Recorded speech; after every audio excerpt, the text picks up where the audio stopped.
በዞኑ በክላስተር ከለሞ የመኸር ስንዴ የተሻለ ምርት ለማግኘት ማቀዳቸውን አርሶ አደሮች ገለጹ።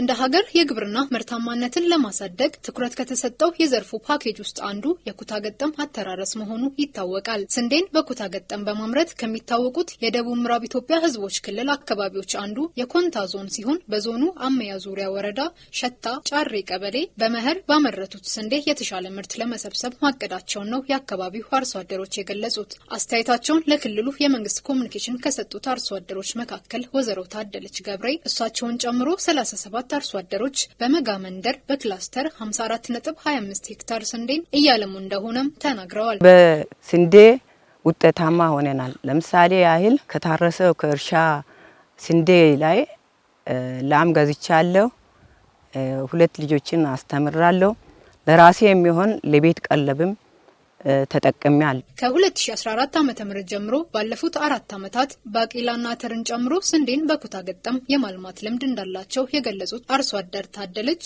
በኩታ ገጠም ማልማት ከግብዓት አጠቃቀም እስከ ምርት አሰባሰብ ብክነት በመቀነስ ረገድ ዘርፈ ብዙ ጥቅም አስገኝቷል ብለዋል። የስንዴ ኩታ ገጠም እርሻ ከጀመርንበት ከ2014 እስከ ዛሬ ድረስ ነው። በኩታ ገጠም እርሻ ማረስ አንደኛ በስራ ለስራ አመቺ ነው። ሁለተኛ ደግሞ ምርትና ምርታማነቱ ሰፋ ያለ ነው። በዚህ ነው ኩታ ገጠም እርሻ የሚጠቅመን። ከዚህም በፊት እኛ በምናርስበት ዘመን ላይ አነስተኛ ባቄላ፣ ገብስ፣ ልዩ ልዩ ጥቃቅን ነገሮችን እንዘራለን። ይሁን እንጂ እንደዚህው ሰፋ ያለ እርሻ ባለመሆኑ ውጤታማ ሆኖ አልተገኘም።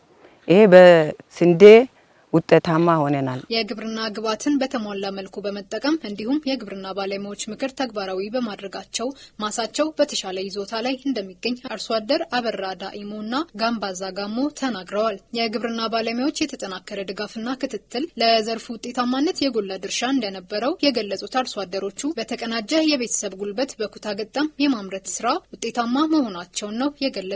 አካባቢው ለግብርና ምርታማነት ማነቆ የሆነው የአፈር አሲዳማነትን በማከም ምርታማነትን ማሳደግ መቻሉን የጠቆሙት የወረዳው ግብርና ባለሙያ አቶ ሰለሞን ስዩም በ2017-18 የመኸር ስንዴ በሄክታር ከ45 ኩንታል በላይ ለመሰብሰብ መታቀዱን ገልጸዋል። ይሄ መጋ ክላስተር ይባላል።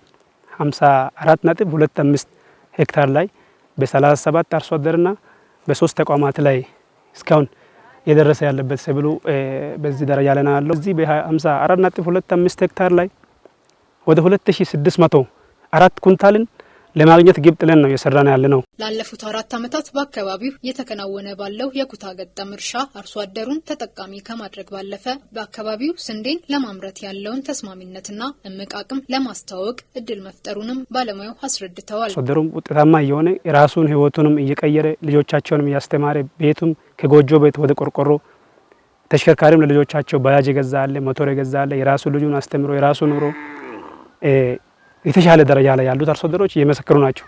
ከዚህም ቀደም በተናጠል አምርተው የሚፈልገውን ውጤት ማግኘት አለመቻላቸውን የገለጹት አርሶ አደሮቹ ከመጋ ተራራ ጀምሮ ሜዳውን በስፋት እያለሙ እንደሚገኙም ተናግረዋል። በኩታ ገጠም አተራረስ ዘዴ አርሶ አደሮችን በማደራጀት በሙሉ የግብርና ፓኬጅ በመልማቱ ሰብሉ የተሻለ ደረጃ ላይ ይገኛል ብለዋል የግብርና ባለሙያ አቶ ሰለሞን።